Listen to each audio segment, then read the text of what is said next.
لیکن 1973 میں جب قادیانیوں کو کافر ڈکلیئر کیا گیا اور ان کو ہم نے دین اسلام سے نکال کے ایز اے کفریہ فرقہ ڈکلیئر کر دیا، اب اگر وہ مرتد ہیں تو پاکستان کے آئین میں شک ہوتی کہ یہ جہاں جہاں پائے جائیں قتل کیے جائیں. ایسا تو نہیں ہوا، ان کو کافر ڈکلیئر کر کے اسلام سے نکال دیا گیا. اب ان کا سٹیٹس آج کے جو بائی برتھ قادیانی ہیں، کیا وہ مرتد ہیں یا کافروں کی اولاد ہیں؟ وہ تو پھر کافروں کی اولاد ہے. میں آپ کو سٹیپ بائی لے کے آ رہا ہوں. لہذا آج کے قادیانی کیا ہوئے؟ کافر. یہ تو ڈکلیئر ہوا، مرتد والی کیٹیگری سے تو باہر نکلا ہے. اب کافر ہیں تو کون سے کافر ہیں؟ کیا وہ اہل کتاب کافر ہیں یا بت پرست کافر ہیں؟ بت پرست تو نہیں ہے. اچھا، اب اہل کتاب پہ آ جائیں. اہل کتاب جو آپ کے نبی کو جھوٹا مانتے ہیں، نعوذ باللہ، اور جو ان کی کتابیں جو تورات اور انجیل ہیں ان کو ٹیمپرڈ فارم میں مانتے ہیں، ان کا سٹیٹس یہ ہے، ان کی عورتوں کے ساتھ نکاح، ان کا ذبیحہ بھی حلال ہے. اب ذرا قادیانیوں کی طرف آ جائیں.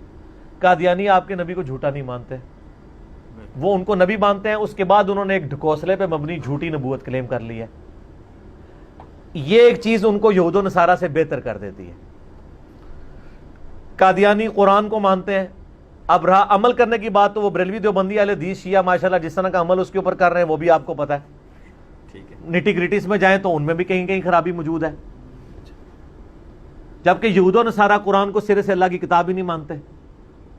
یہ جو دو بڑی چیزیں ہیں کہ نبی علیہ السلام کو ماننا اور قرآن کو ماننا، یہ چیزیں انہیں یہود و نصارہ اہل کتاب سے کیا بہتر نہیں کر دیتی ہیں؟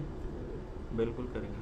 اچھا، اب تیسری چیز، ایک یہودی اور عیسائی کو دین اسلام سمجھانا زیادہ آسان ہے یا ایک قادیانی کو کہ جو پہلے سے نبی علیہ السلام کو اور قرآن و حدیث کو مانتا ہے؟ ظاہر ہے پھر قادیانی کو بنتا ہے. قادیانی کو آسان ہے. اب آپ لوگ خود مقدمہ سمجھتے ہوئے یہاں تک پہنچے ہیں کہ ان کو اہل کتاب کی کیٹیگری میں ڈالنا چاہیے. ٹھیک ہے، اور بلکہ آپ اس کے ساتھ بھی ایگری ہیں کہ اہل کتاب سے بہتر والی کیٹیگری میں، چونکہ قرآن کو اور نبی علیہ السلام کو مانتے ہیں. اور ایک اور کفر انہوں نے کیا کہ وہ والا کفر. لیکن دوسری طرف جو عیسائی اور یہودی ہیں وہ تو کئی ایک کفریات کر رہے ہیں نا. وہ تو ہمارے نبی کو نبی مانتے ہی نہیں ہیں، وہ تو کہتے ہیں کذاب ہے، نعوذ باللہ. یہ کذاب تو نہیں کہہ رہے، یہ پیغمبر مان رہے ہیں. اس کے بعد ایک جھوٹی امتی نبی کلیم کر رہے ہیں نا، تو وہ گمراہی تو ایڈیشن میں ہے. نبی علیہ السلام کو تو مان رہے ہیں اور حضور کی محبت ان کو دیں، ان کو حدیثیں بتائیں. ہم نے تو ان کے بتایا ان کو کیا کیا دھوکے مولویوں نے دیے ہیں. تو میرا جو کلپ ہے نا قادیانیوں کو دعوت اصلاح، کئی لوگوں نے یہاں ہماری اکیڈمی میں فون کر کے کہا کہ ہمیں زندگی میں پہلی دفعہ کسی نے ہمدردی کے ساتھ سمجھایا. میرا ایک معصومانہ سوال ہے، اگر آپ کے ماں باپ قادیانی ہوتے آپ کیا ہوتے؟ قادیانی. آپ ویسے کہتے رہو نہیں، میں پوری تحقیق کرتا کہ پریکٹیکلی قادیانی آپ کے نزدیک صرف اس لیے کافر ہیں کہ قادیانی صرف اس لیے کافر ہیں کہ آپ کے ماں باپ قادیانی نہیں ہیں. ورنہ اگر آپ کے ماں باپ قادیانی ہوتے تو قادیانی مسلمان ہوتے اور باقی سارے کافر ہوتے.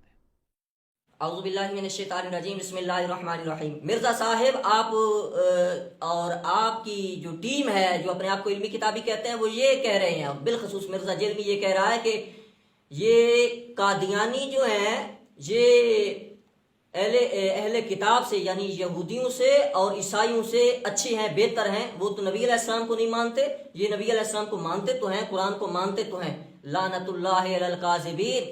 اگر ضروریات دین میں سے کسی ایک چیز کا بھی انکار کر دیا جائے، اور مسلمان اگر ایک چیز کا انکار کرے تو وہ مرتد ہے، اور آپ کہتے ہیں کہ وہ کافر ہیں جی، مرتد نہیں ہے. کیوں وکالت کرتے ہیں آپ قادیانیوں کی، مرزائیوں کی؟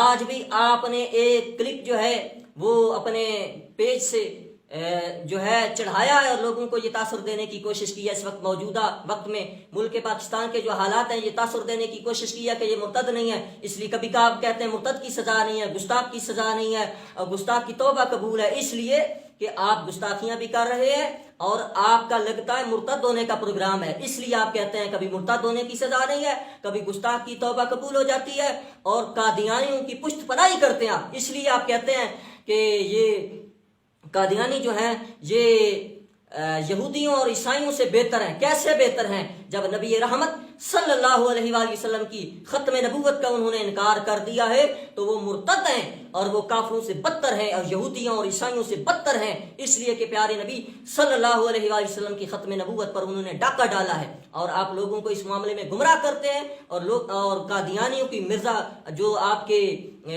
جد اعلیٰ ہیں ان کی آپ پشت پناہی کرتے ہیں اور آپ ان کو ٹھیک قرار دینے کی کوشش کرتے ہیں، صحیح قرار دینے کی کوشش کرتے ہیں۔ کبھی کہتے ہیں وہ ہمیں کافر کہنا چھوڑ دیں تو ہم ان کو کافر کہنا چھوڑ دیں، اگر وہ آپ کو ولی اللہ بھی کہیں پھر بھی ہم مرزائیوں کو قادیانی کو کافر کہیں گے، اس لیے کہ انہوں نے نبی رحمت صلی اللہ علیہ وسلم کی ختم نبوت پر ڈاکہ ڈالا ہے۔